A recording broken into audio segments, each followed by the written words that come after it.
how to use live voice chat on TikTok. So if you want to use live voice chat on your TikTok, then the very first thing you're going to do is tap on the TikTok application to open it. So launch your TikTok and make sure that you've logged into your account.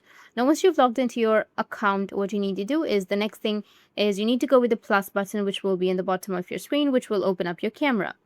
Now, if you have enough followers, it should look something like this, which is you will have the live option and you'll also have the templates option. So head over to the live section. Under live, you will find different options, which is you'll have voice chat, device camera, and mobile gaming. So go with the voice chat section.